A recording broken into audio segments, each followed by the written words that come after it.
Okay, here we are. We're on YouTube now. All right. So last week, if you remember, we I just want to say one more thing. Save it. I know a lot of people like to come early to class when we have class in person. But if it's online, there's no reason to come early. You should come when we start it, because otherwise there's a waiting room, and then you may lose it afterwards. Anyway, so last week we started talking about the Torah, how it comes down, how it begins, and we explained that there is the written Torah, the way we have it, what's known as the 5 books of Moses, and then there is the oral Torah. The oral Torah is that which is passed down, which God gave to Moses, the explanation for the Torah. Now, there's really more to it, and we're going to answer all these questions, because obviously God couldn't have given Moses everything. So how does that work out with regards to what we... Second.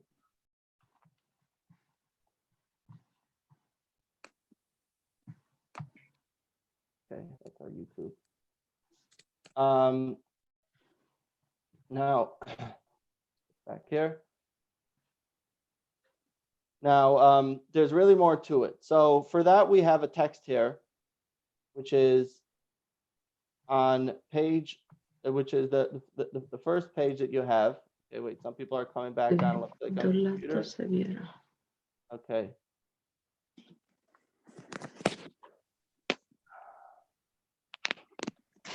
The text reads as follows. Text number 1. If anybody has open up to text number 1. Wheat and flax. Both the written Torah and the oral Torah are God-given. What is the difference between them? This can be compared to a king who has 2 subjects he loves very much, and to whom he gave each measure of wheat and a bundle of flax. The wise subject took the flax and wove a beautiful cloth. He took the wheat, turned it into fine flour, sifted it, grounded it, kneaded it, baked it, and set it up on the table, and spread the cloth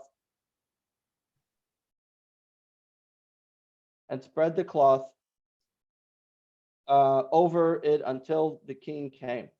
Both the foolish subject did nothing, but the foolish subject did nothing with it at all of what he was given. When the king returned to his palace, he said to his 2 subjects, "My sons, bring me what I gave you." The wise subject presented the bread made from fine flour with the cloth spread over it. The foolish subject presented raw wheat in a container with the raw flax on top of it. How great is the shame and disgrace! God gave Israel the Torah. Hello? Hello? No, I don't.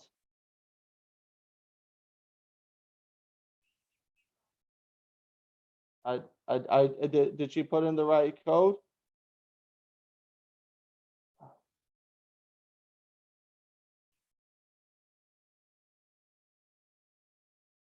Eight 828705 82870505.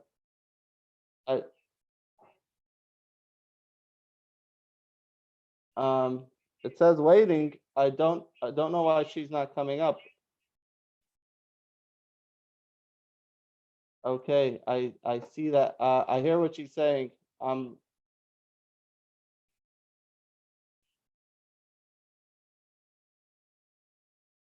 Yeah, I'm really sorry, but I just don't see. Maybe let her try one more time. Last time she was able to get on, but she could go on YouTube. It's just not coming up in here. Go to search my name, the channel on YouTube. I don't know why. I'm sorry. It's not coming up on here. Okay, modern technology. I'm sorry. This is what we got. Okay. Let's share my screen. Give me 1 second.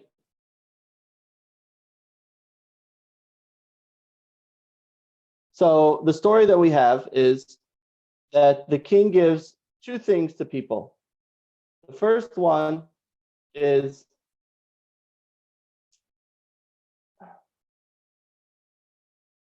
sorry, one second.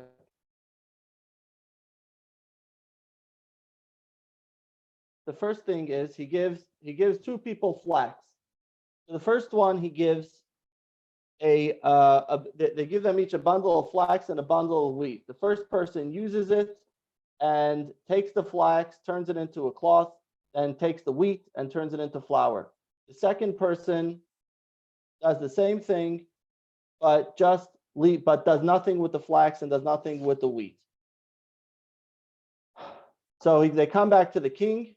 The king says, "Why didn't you do as I told you?" The first one brought back the bread, so he did what the king wanted him to do. The second one did nothing with it.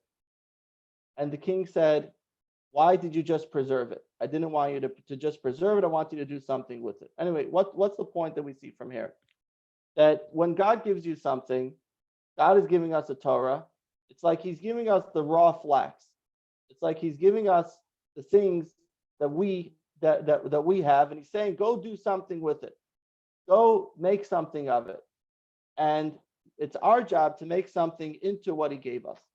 So God gave us the Torah, and he's saying, "Please make something come out, something good come out of that which I am giving you." So let's take a look at what we have so far. Last week, we talked about the received oral Torah.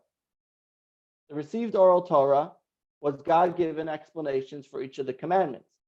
The derived Torah is laws that we derive from the written Torah and the received oral Torah. So this is the second part of the Torah, is the laws that are derived from it and the things that we are able to take from that. So in lesson 1, we derived the oral Torah as the explanations that God gave Moshe for each mitzvah. But now we see a different definition of oral Torah, one that involves active human contribution. So here, the contrast with the written Torah is starker, because the written Torah is what God gave us, whereas the oral Torah is our cultivation for what he gave us. So the question is, why is it not enough? Why is it not enough to just have received Torah? And why can't we just have the received Torah in that way? Let's take, for example,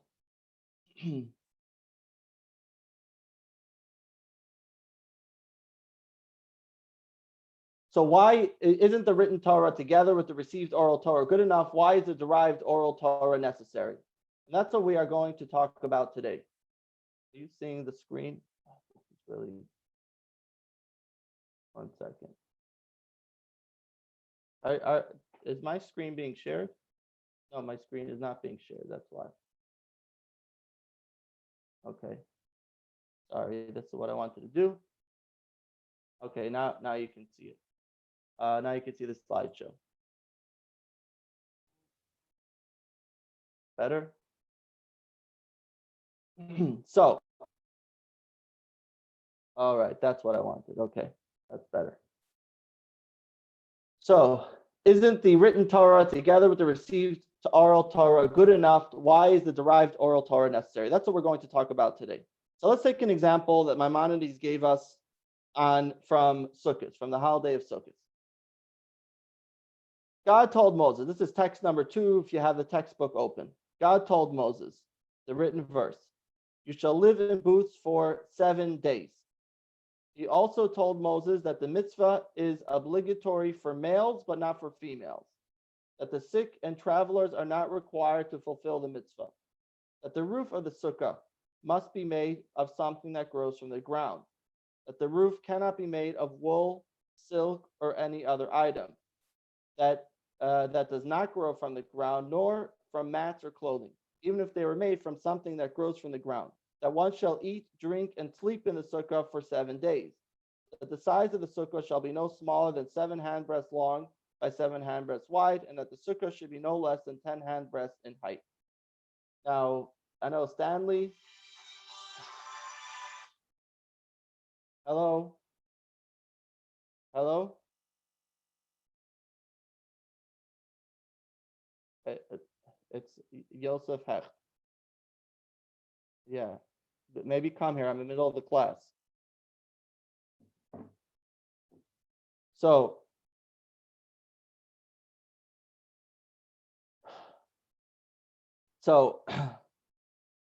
what do we basically read here? We basically read that without the oral Torah, it would be impossible to observe the mitzvah of Sukkot. Why? Because what do we know about Sukkah? The Torah says you shall sit in a Sukkah for 7 days. You shall live in booths for 7 days. Okay? Now, together with that, we have to know what is the booth. So we know what the Sukkah is. We know that the Sukkah has to have a covering. The covering has to be made of something that grows from the ground, but it has to be actually cut off from the ground. The Sukkah has to be made of certain types of the Sukkah itself can be made of any material. The schach, the covering on the Sukkah, has to be made of certain materials. It has to be a certain size. We know that it can't be lower than 10 handbreadths. It can't be smaller than 7 handbreadths. But certain questions come up about the Sukkah that are not exactly detailed. For example, is there a maximum height of the Sukkah? And Stanley, I know you come to my Talmud class where we're discussing the laws of Sukkah, so you know what the maximum height of the Sukkah is.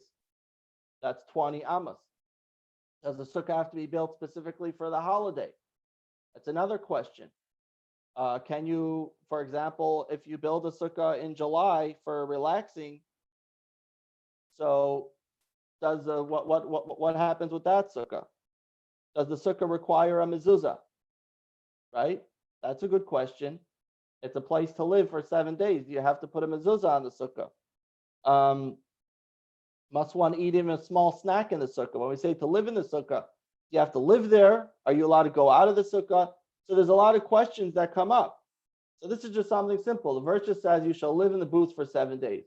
Moses explains what the booths are, what you're supposed to do with it. Fine, good. But what about other questions that come up? So you can build a basic sukkah, which essentially is what they did in the desert. They built the basic sukkah, and they had it, and that was fine. But what about when other questions come up? Say, for example, pickup truck. Can you make a mobile sukkah? Can you put a sukkah on a pickup truck?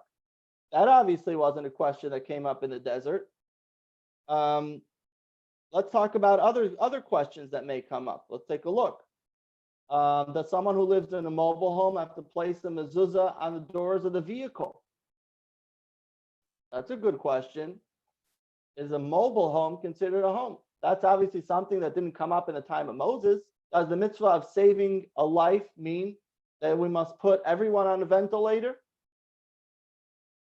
Obviously, they didn't have ventilators. They weren't able to save lives in that way back then. Okay, so what about saving lives? Is it the same way today? Do we have all the same laws of saving lives? If someone crosses the date line, this is a good one, very relevant to the holiday of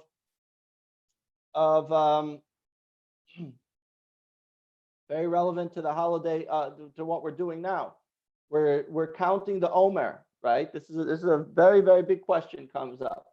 You're counting the Omer, and you count from the 7 days of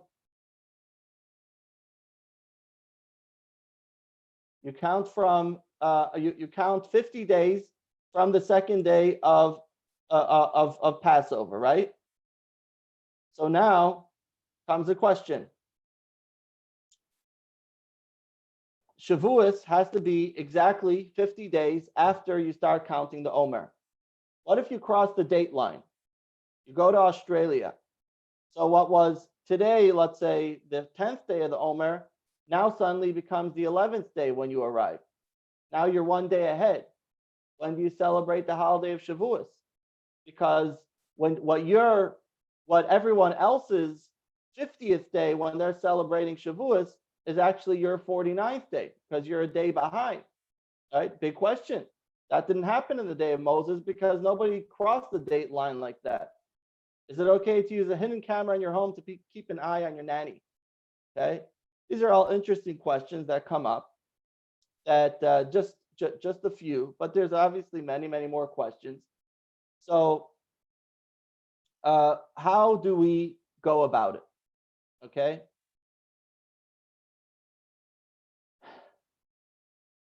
They say that that an immigrant from Russia was coming, and he sees that there's all these incredible inventions that they never saw in Russia. It begins with powdered milk, and he said, "What is this thing?" They said, "Well, you just mix in some water, and you're able to get milk." He says, "Wow, cool." Then he sees powdered potatoes. He says, "What do you do with this?" They say, "You mix it with water, and you get mashed potatoes." He says, "Wow, that's fantastic." And he continues walking around the supermarket. Suddenly he sees powdered baby powder. He faints. Says, "Oh yeah, baby powder. What do you do with that?" There's all types of inventions that we have and things that come up, which obviously are not are not things that are relevant in the time of Moses. So what do we do with those things? Okay, so let me see if she got on.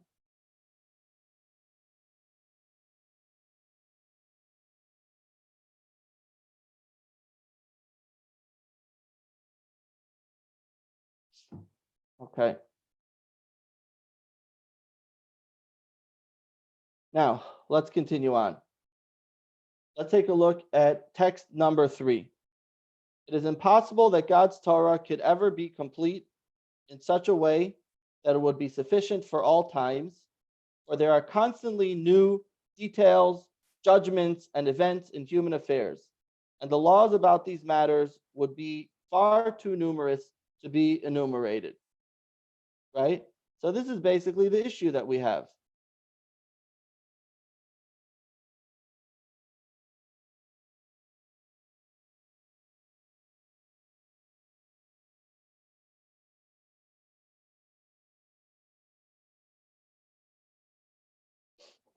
Oh,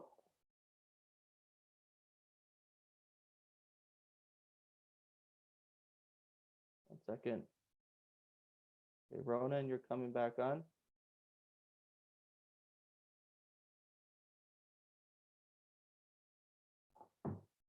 All right. So we have endless questions that come up. One of these questions are obviously for God, and it could, but obviously, God wants us to know the answers, but He hasn't actually given us the answers to this. Now, essentially, this comes up in the secular legal system as well.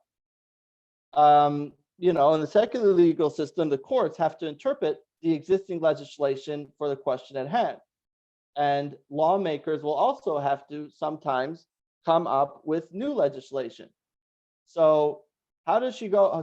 So essentially, this question really is everywhere, including with regards to the legal system. But let's for a moment let's take an example. We have something recently, the coronavirus. There's a new law that comes up. The new law is an executive order that all must stay in quarantine due to coronavirus until we give you further notice.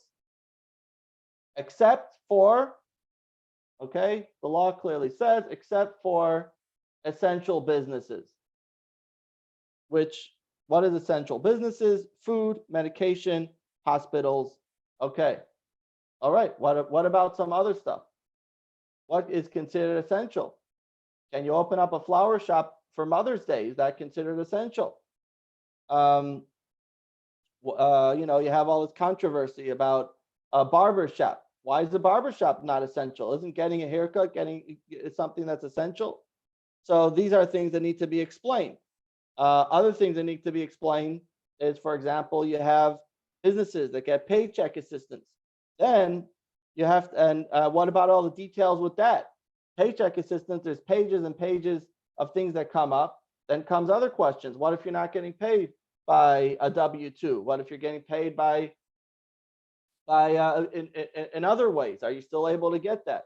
What are companies able to do if they have employees in other ways, and many questions come up. How do you deal with those questions? Then questions come up: when can we open up? Who should decide when we open up? If you're saying I have to open up at 25%, what does that mean for Walmart? What does that mean for Publix? There's different stores, could mean different things. So the point is that there's always questions that come up that in the legal system as well, which there's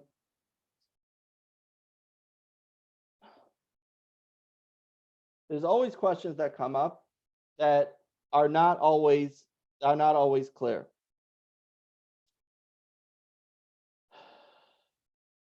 One second.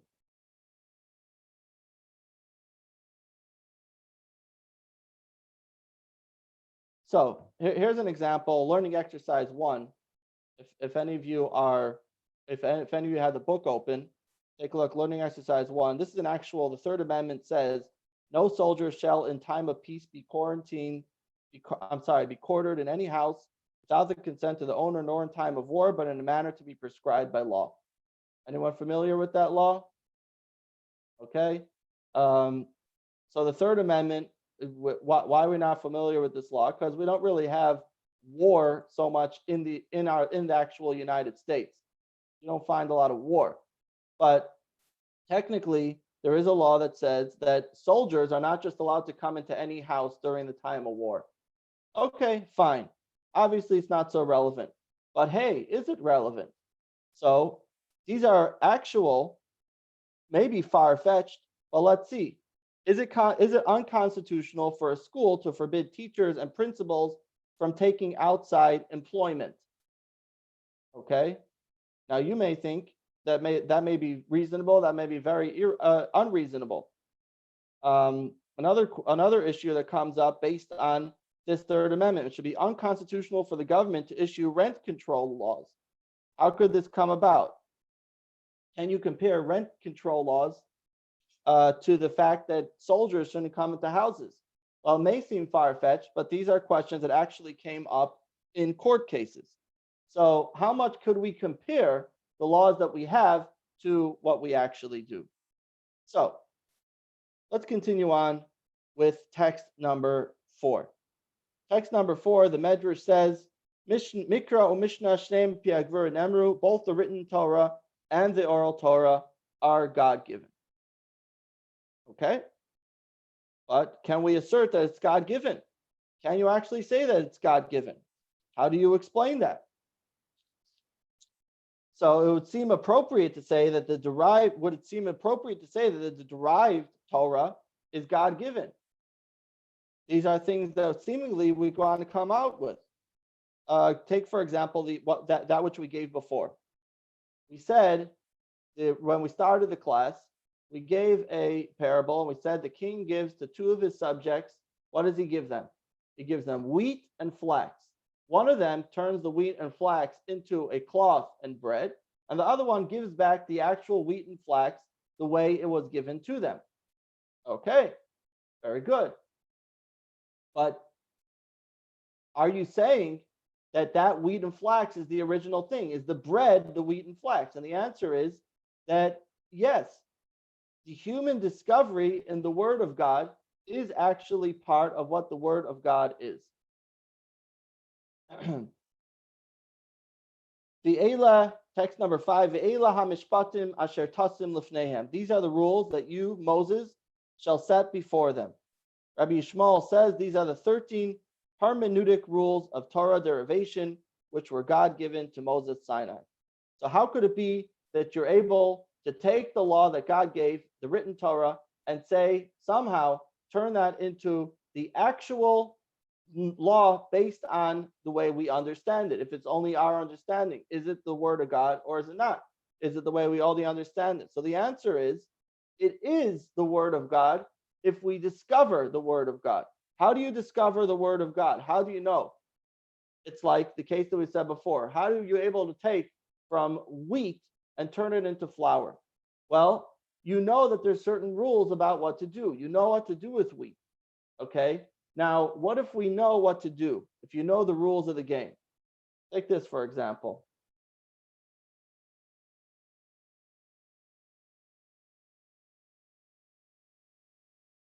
Anyone ever see this before?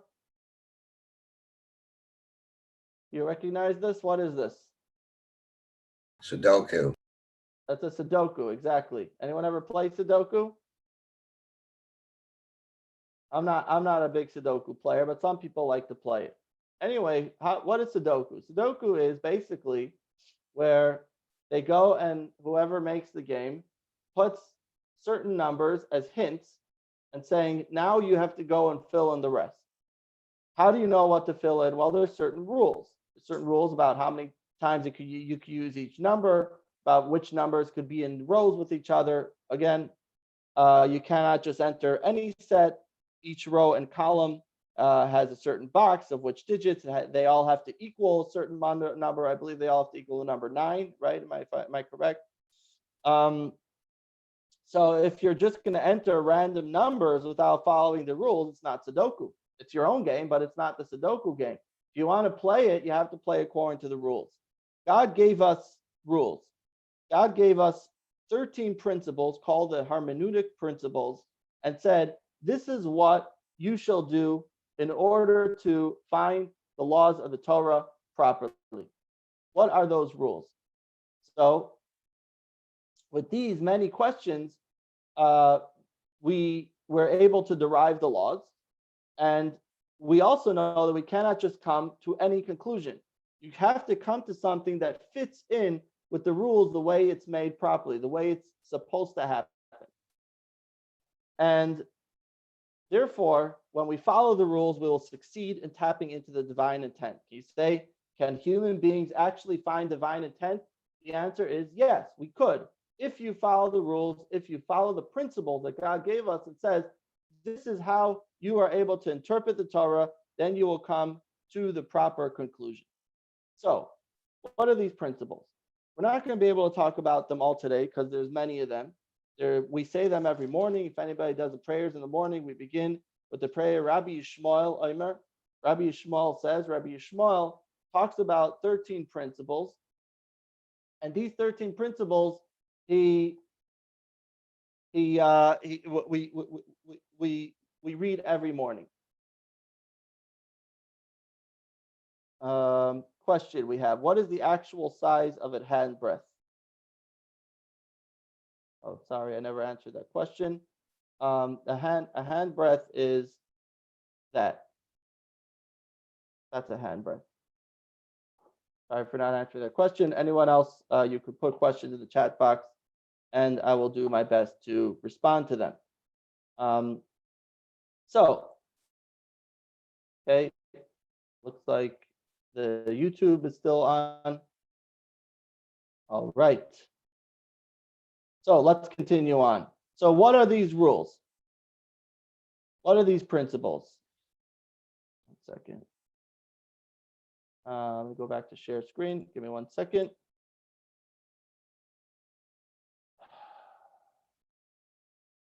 Okay. So what are these principles? We're going to give 2 examples of these principles because there's many of them. We can't tell them all, but we're going to take a look at 2 of them. Now, it's going to be, you have to put your thinking caps on. This could be a little bit complicating, so I need you to, as they say in Yiddish, you have to halt cup. Okay? You have to keep track of what we're saying. So here goes. The first one is called a kal v'chomer. Again, we're only going to talk about 2 of these rules. Kal v'chomer. Kal means the lighter. Chomer means the heavier or the more stringent one. What we call the weak and the strong. What's the weak and the strong? If you have a weak argument versus a strong argument. Your boss, so let's just take a very simple example. If you ask your boss for an extra hour for lunch, okay, and he gives you the extra hour of lunch, or he doesn't allow. Let's say you give your boss an extra. The boss says, can I have an extra hour for lunch? And he doesn't allow it. So then kal v'chomer, that he will not allow you to take off a whole day, right? If he's not giving you an extra hour, then kal v'chomer, then from the lighter one, or in this case, in the more stringent one, we're able to learn out the lighter one. And the same thing works the opposite. Go back. And the same thing works the opposite. If he tells you that you could take off a whole day, then obviously you could take off an hour. So there's certain things that if you see the more lenient way of studying it, then you'll right away understand the more stringent one. If a strong person, let's say, if a guy that's 100 pounds is able to pick up the box, then for sure someone that's 200 pounds can pick up the box, seemingly, right? So we were able to deduce basic things from if a child is able to walk a mile, then for sure an adult could walk a mile, seemingly so. So now we're going to take a look at an actual law in the Torah and try and deduce a kal v'chomer. This is what it says. Text number 6a, for those who have the book open. If a man gives to a neighbor a donkey, a bull, a lamb, or any animal for safekeeping, and it dies, breaks a limb, or is captured, the custodian need to pay. Okay, take an example. Let's give a simple example. You want to go on vacation, you have your dog, and you give your dog to a kennel or to a pet sitter, and unfortunately, when you come back from your vacation, the dog dies, breaks a limb, or is captured. Says that for this person, you do not need to pay. This person is not responsible to pay the kennel or the pet sitter. But if it is stolen from him, he shall pay to its owner. Okay? This is the first thing the Torah says. If you give something to a kennel and it dies, breaks a limb, or is captured, then he does not responsible to pay. But if it's stolen from him, he is responsible to pay. Why? Because if something dies or breaks a limb or is captured, these are acts of God. So you can't say you're responsible. When we say it's stolen, by the way, we don't mean armed thieves. We mean that it's robbed from him, and it's taken from him without his knowledge, or someone broke in and took it. So you could say that there's negligence there. Now let's take a look at the second case. That's a custodian.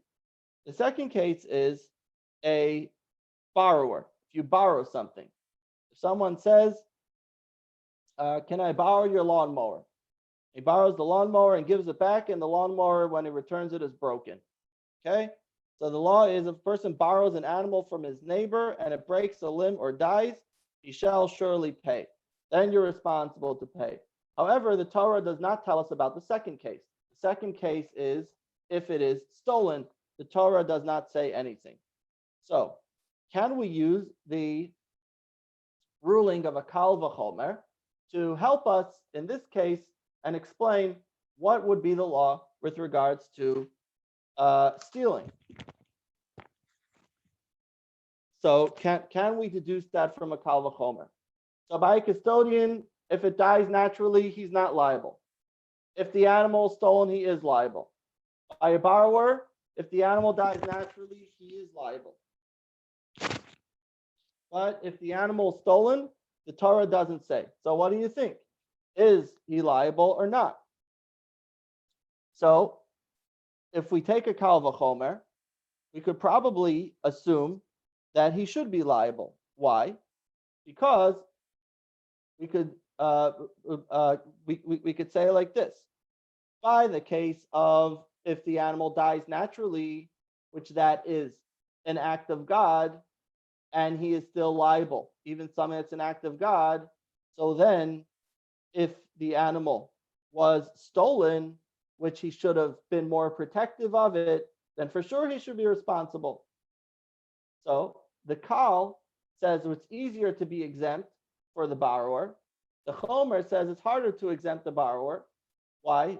Because it's easier to exempt the borrower if the animal dies naturally, because that is an act of God.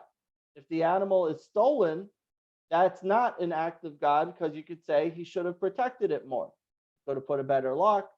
So it's harder to exempt the borrower. So if in the first case he's still liable, where it's easier to exempt the borrower is still liable, then in the second case he should for sure be liable because it's more difficult to exempt him. Is this a good proof as a kal v'chomer or not?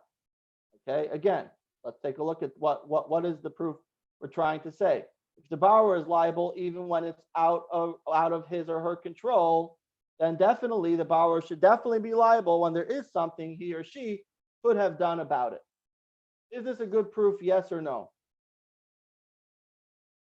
Let's see my chat room. Anyone answering the question? Is this a good proof, yes or no?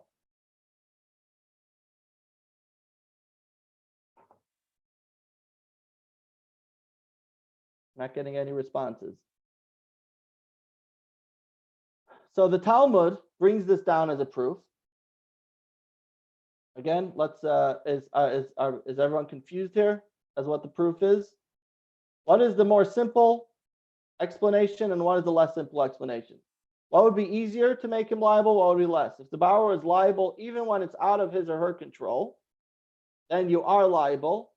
Then for sure he should be liable when there's something that you could have done about it.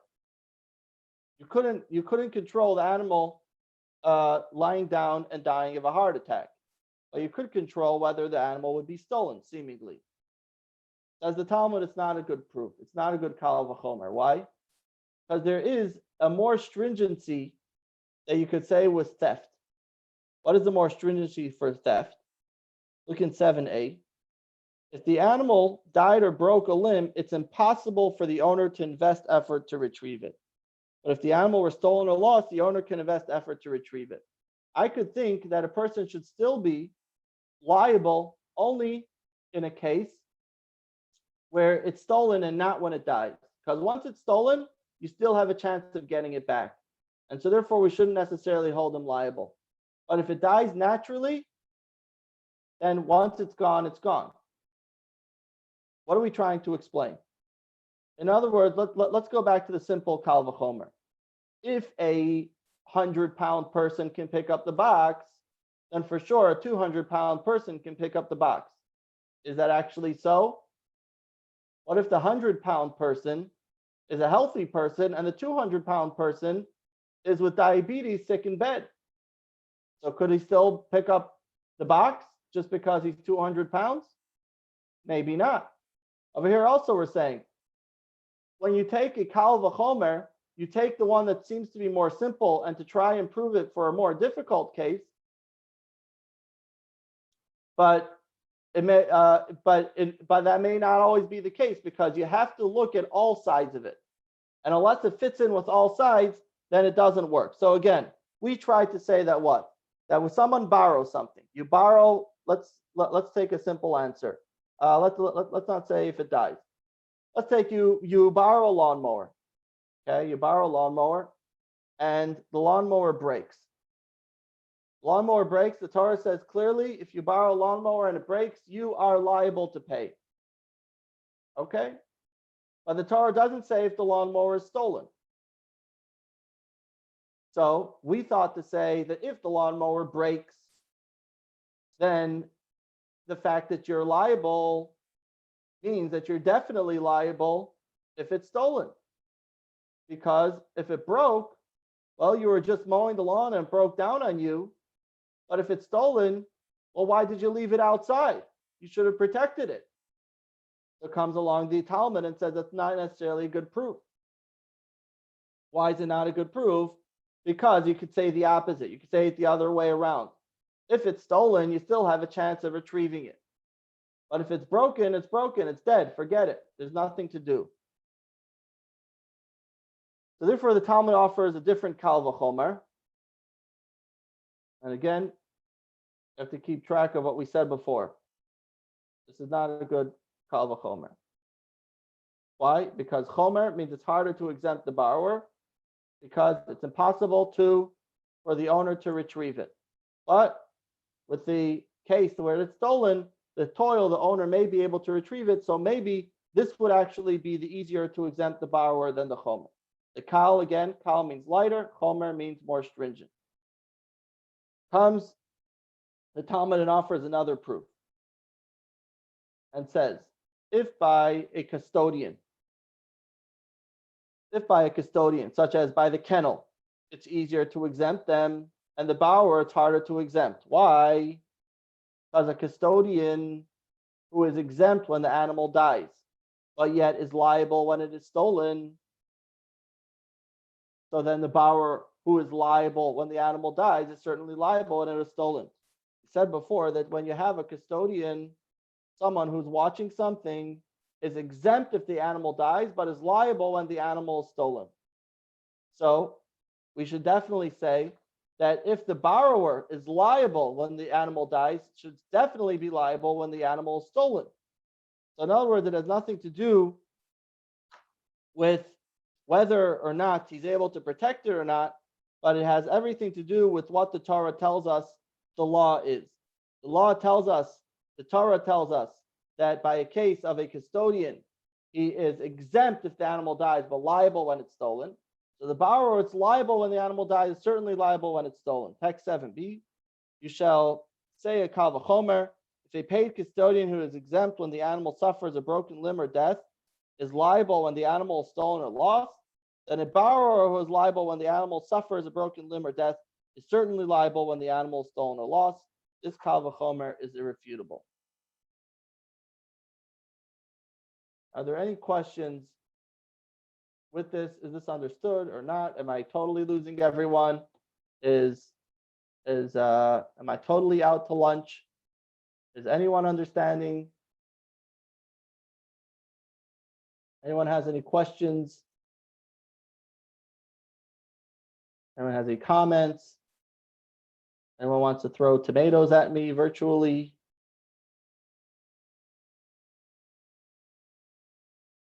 Okay, so this is a kal v'chomer. So again, a kal v'chomer means you take something that is easier. Raymond says he understands it, okay? So you take something that is easier and you prove it for something that is harder. But to be clear, you always have to make sure that it works 100%. Okay, there has to be irrefutable. So just like in the case of the food, let's go back to our original case. If you go to the boss and the boss says you could take off an hour for lunch, then for sure, if the boss says that you could take off a day, then for sure you could take off just an hour for lunch. But what if they're closing down the building that day? Then maybe he wants you to take off the day and not stay there for just lunch, because then he'll be paying more for the electricity if you stay. So we have to be able to prove that there's no refutable reason that the more stringent one, that the harder to exempt one would work, that the chomer would work. But in general, we're able to say kal, if something is lighter, then for sure the chomer. If the kid could walk a mile, then an adult could walk a mile too. In most cases, if the adult is handicapped, then yeah, that wouldn't work. But for most cases, we could say if the child could walk a mile, then the adult could walk a mile as well. So this is examples in the Torah of how we use the kal v'chomer. There's a famous kal v'chomer in the Torah where Moses talks to God. We find this in actual Torah, not only in the oral Torah. Moses talks to God, and God says, "Go to the Jewish people and tell them that God is going to redeem you." He goes to the Jewish people, and Torah says they didn't want to listen to Moses; they were too overworked. Then God says, "Go to Pharaoh. Go tell him, let my people go." So what does Moses say? He uses a kal v'chomer. He says, "Hey b'nei Yisrael lo shamu elai." If the Jewish people didn't listen to me, eich yishmeini paro. How is Pharaoh going to listen to me? Moses used the kal v'chomer on God, that if the Jews didn't listen to me, then for sure Pharaoh's not going to listen to me. God said, "I understand your Talmudic explanation, but nevertheless, it's still not a good proof. If I tell you to go to Pharaoh, you should go to Pharaoh." Okay, next. The next one is something called a binyan av. Binyan av means that we build from a father. Literally means building from the father. I want to make sure YouTube is still playing. Looks like it's still playing. Any questions on YouTube? No. Okay. So let's go back. So binyanav, that's the next part. A binyanav is as follows. Again, literally a binyanav means a building of a father, which means that you have law, and based on that law, you could figure out anything that seems to work within the framework of that law. For example, the Torah says that if you ride an animal, the law is so and so. So if you're riding a cow and the cow gores another cow, then the law is so and so. Can I derive from that a similar case if you're driving a car?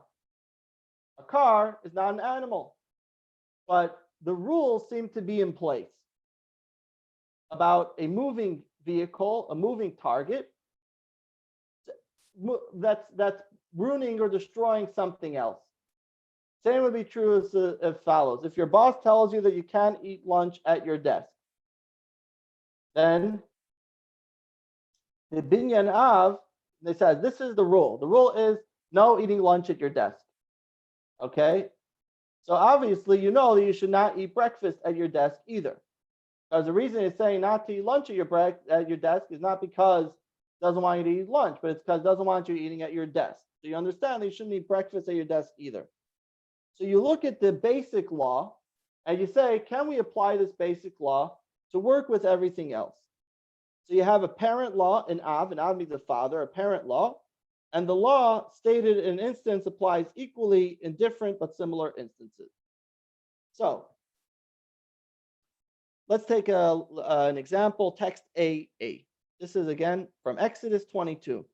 If a person grazes his livestock in a field or a vineyard and lets his livestock loose so that it grazes in another's field, he must make restitution with the best of his field and the best of his vineyard. So the Torah says like this.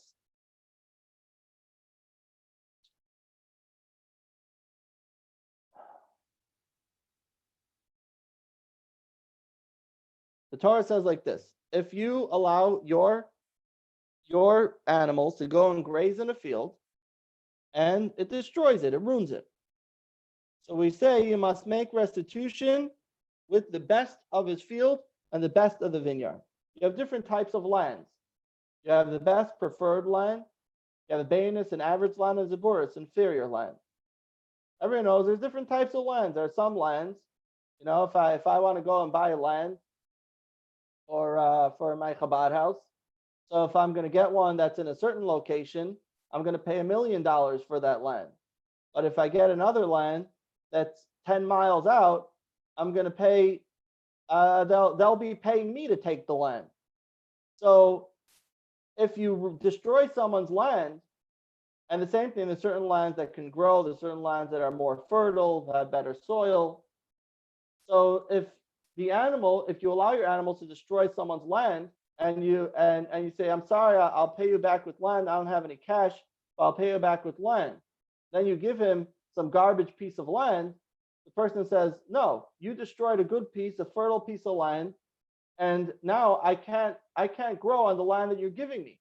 So the Torah says you have to pay for the best of your field and the best of your vineyard. Okay? So comes the question, can this be applied to all cases of damage? Okay, if you damage a car, and the guy was driving a Toyota, can you say that he has to pay with a Lamborghini? Or is even something within that value? How much should we say that you should pay? So the Talmud says, text 8b, Meitav Sadeo, Meitav Karma Yishalem. He must make restitution with the best of his field and his vineyard. This is a binyan av for any case where someone pays restitution. The court appraises and the restitution is provided from the offender's preferred field. that any type of case where there's a restitution, but if it's something that is a destructive thing, if it's a debtor where you owe money for a different reason, you loan someone money, that can be paid back with an average. But if it's something that you destroy someone's land, then that could work in this way. So this is a binyan av for any case of restitution. Again, only everything that falls within this category. Meaning, if you ruin someone's property, then you have to pay back from the best. So, in this case, where there's a car accident, you ruin someone's car, okay? That person's car was a Toyota Prius, and you say, I'm going to give you a Corolla. I'm even going to give you two Corollas that will be the same value as a Prius. Two Corollas from 1998 that will be the same value as what your Prius costs today. Could you do that? No. You have to give the best value of what you have when you're restitution. But if you're paying back a loan, that's not restitution. That's not something that you damaged. You're paying back a loan. So that's a different thing. So when it comes to a binyan av, the binyan av says that has to fit within the same category. It has to work within that category, and only then does the binyan av work. Here's another example of a binyan av. Text number 9a. When you come to work in your neighbor's vineyard, you may eat as many grapes as you desire to satisfy your hunger. However, you may not put any into your receptacle. This is the Torah says, if someone is working in a vineyard, okay, that person working in the vineyard has the right to eat grapes. If you're being made to pick grapes all day, you're allowed to eat some of those grapes. But you're not allowed to put it into a container. You can eat them as you're going, but you can't start collecting them and keeping your own collection of them. Okay?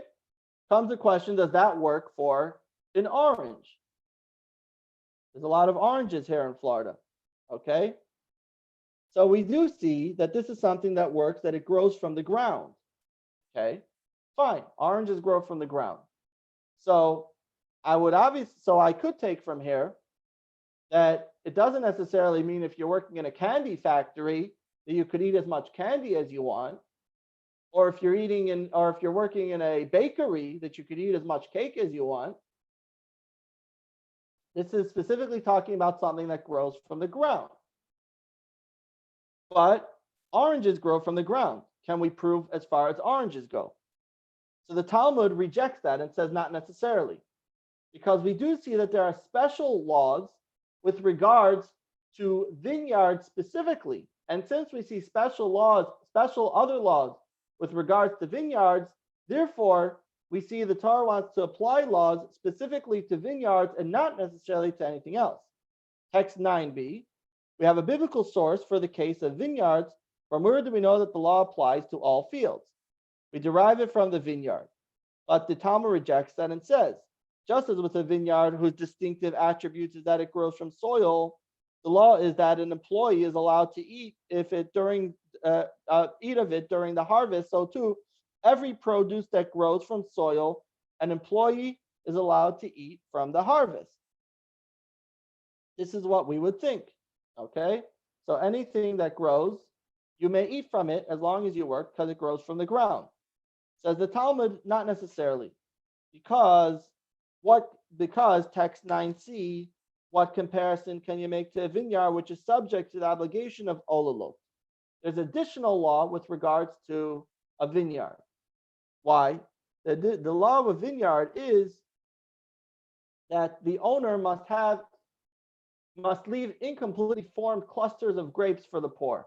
Special law with regard to vineyard, that if you have incomplete formed clusters, they're not perfect clusters, then you need to leave those grapes for the poor, and you're not allowed to take those extra grapes.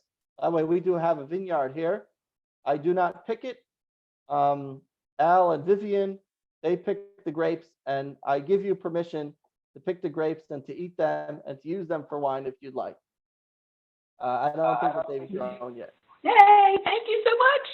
Oh, all right. Thank you. But the point that we see here is that the owner, that with regards to grapes, there are certain specific laws. So could we attribute the law of grapes to anything? Not necessarily. Because if the Torah says other special laws with regards to grapes, then maybe we can't attribute that to anything. Maybe it's a law only with regards to grapes.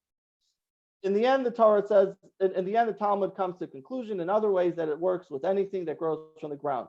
But the point is that you have a father law, and with this father law, you have to come to a conclusion. Let's take, for example, the Torah says, you shall not light a fire on Shabbos, right? Like Tavaru Eish Yom HaShabbat. You shall not light a fire on Shabbos.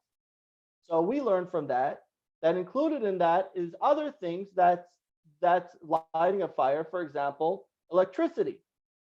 Electricity involves lighting a fire.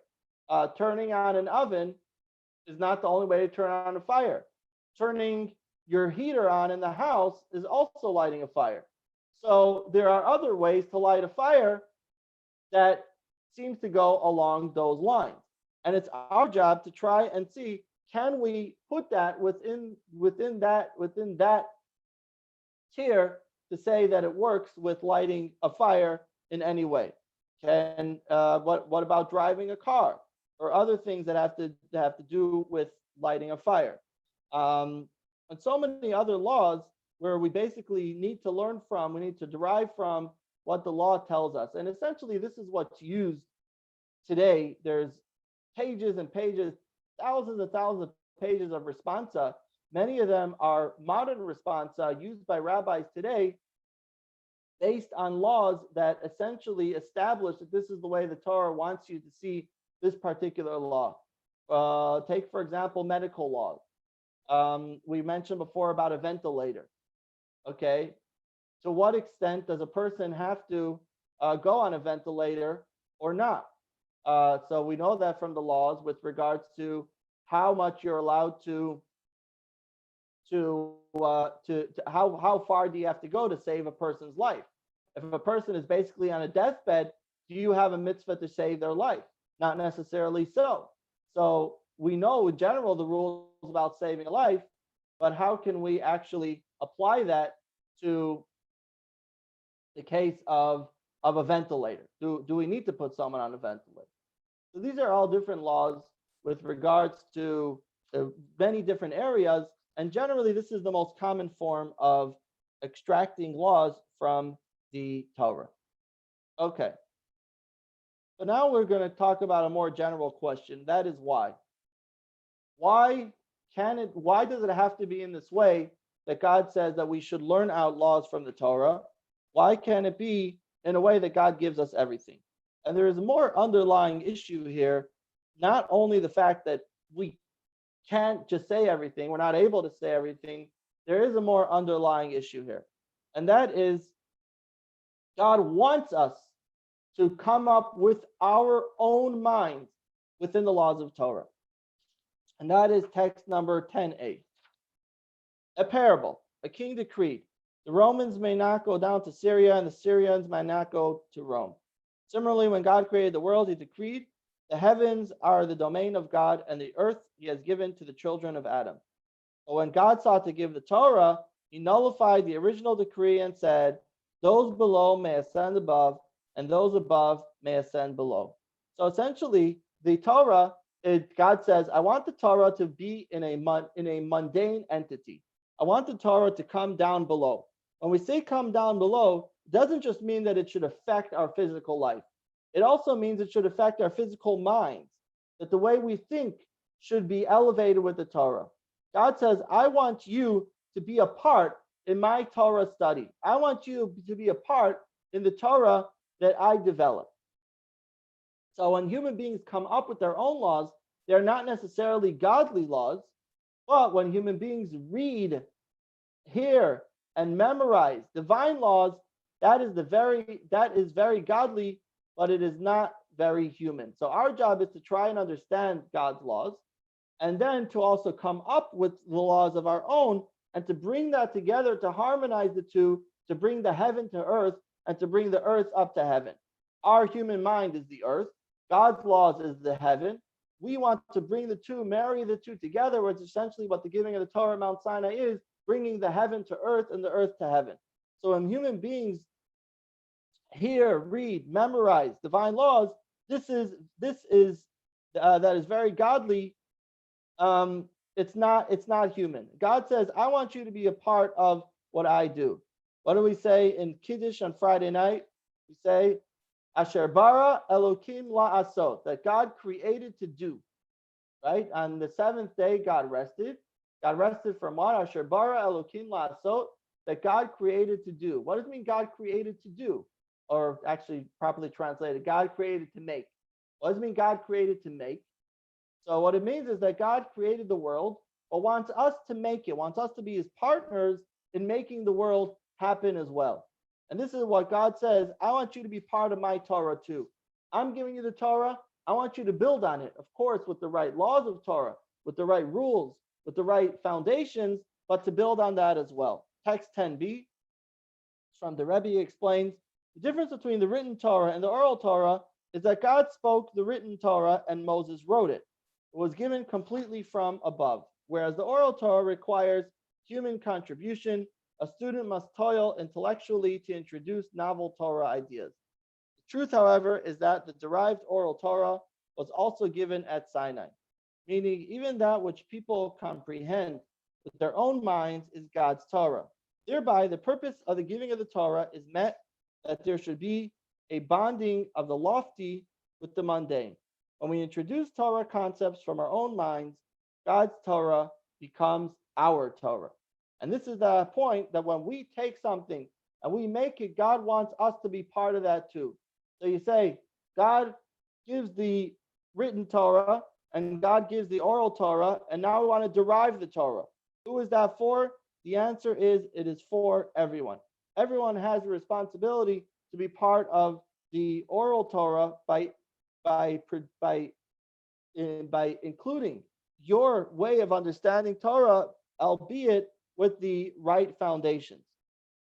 Text 11, every one of us is able to reveal secrets of wisdom, to reveal and to innovate new insights in halacha, in agada, and as the revealed dimensions of Torah.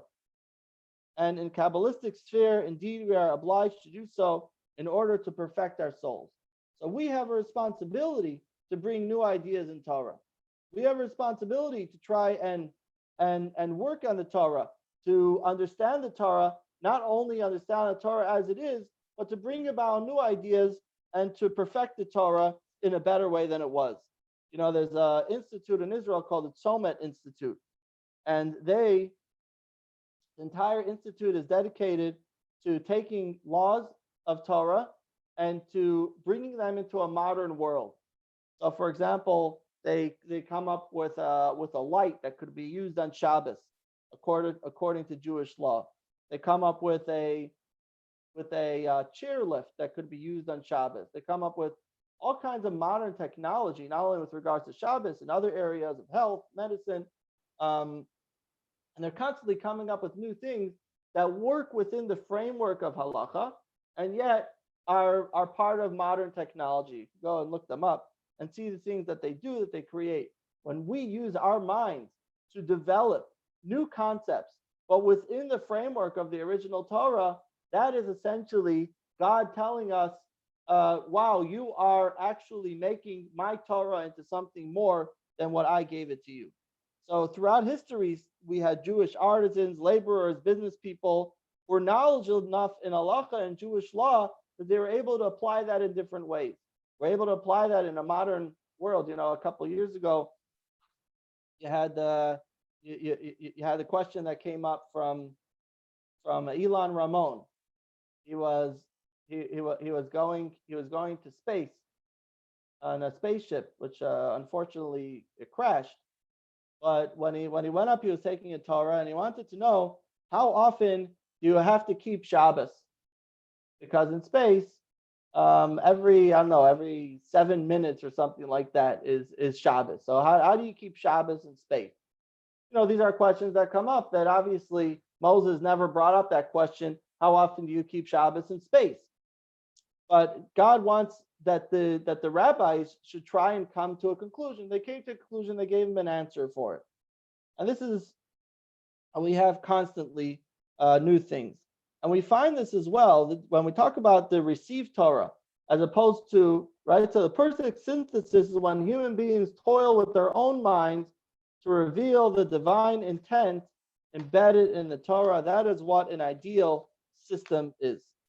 And this is what God wants, that we should have both together, that we should study the Torah that he gave us and try to bring our own conclusions, again, albeit based on that which the Torah has given us. This is a very famous one. You shall not cook a kid in its mother's milk. The Torah says this 3 times in the Torah. You shall not cook a kid in its mother's milk.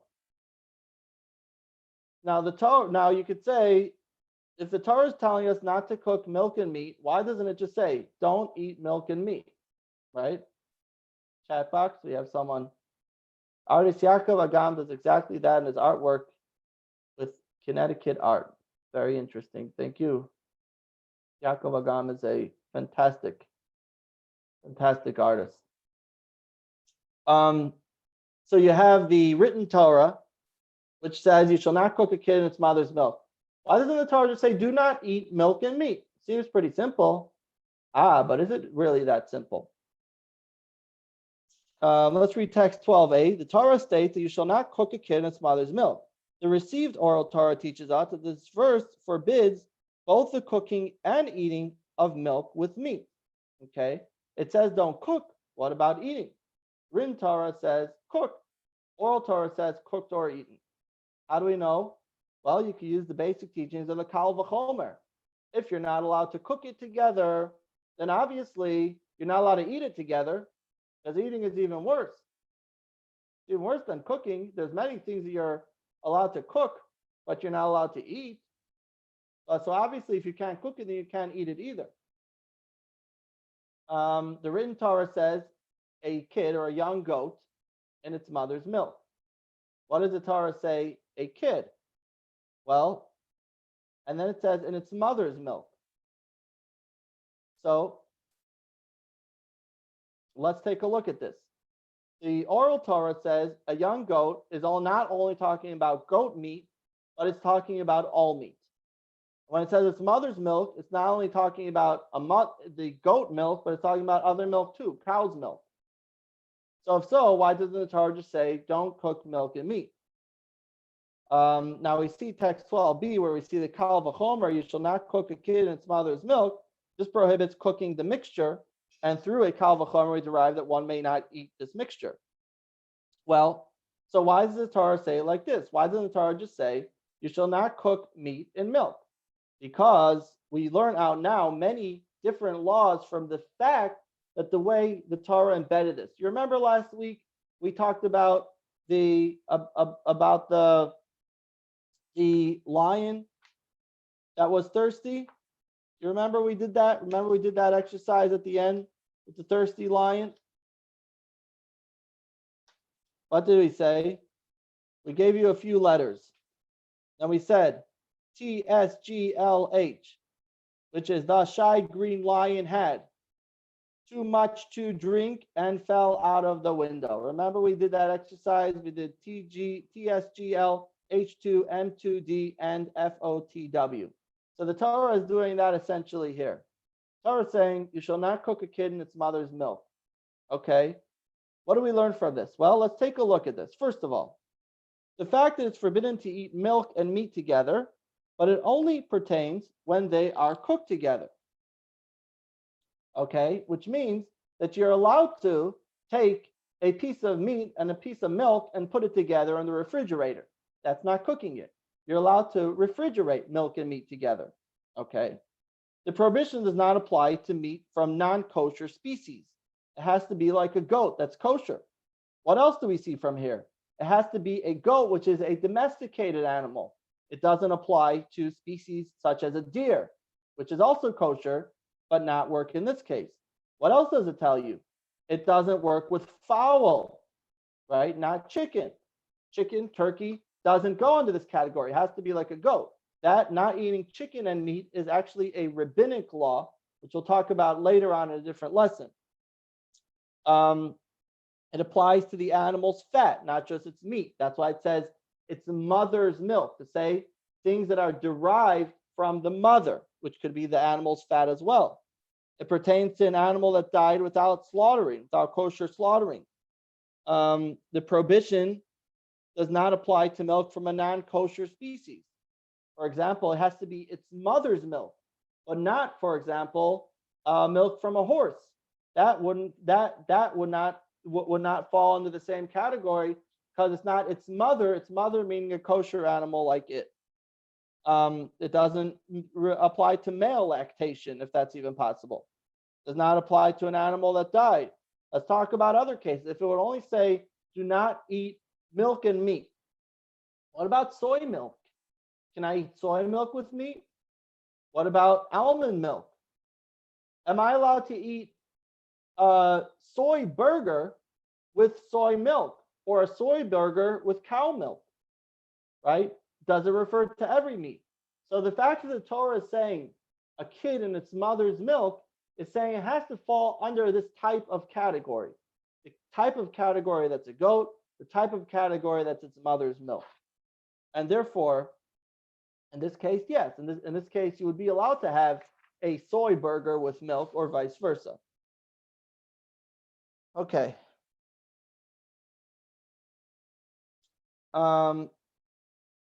Text 12c. These are the laws that were received from Moses. Okay, so let's take a look at this again.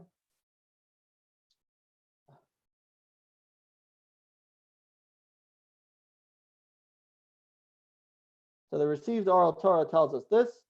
Derived oral Torah by way of Kal V'chomer. Sorry, the derived oral Torah by way of Kal V'chomer tells us the other laws. Okay, text 12c. These are laws that were received from Moses, but the sages proved them by means of 13 rules. The ingenious structure of a particular passage enables us to find hints for specific received laws. So we're able to find hints for these laws based on the way the Torah says it. So the way most people think, well, the Torah is just sort of being speaking in riddles. The Torah is not speaking in riddles. The Torah is speaking in lessons. The Torah is teaching us laws by everything that's being recited. And now, finally, the last point, and that is received but derived expresses an inherent unity between the written and received Torah.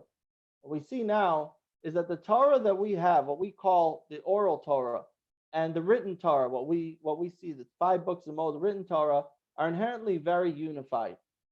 It's not that there's a written Torah and then there's also an oral Torah.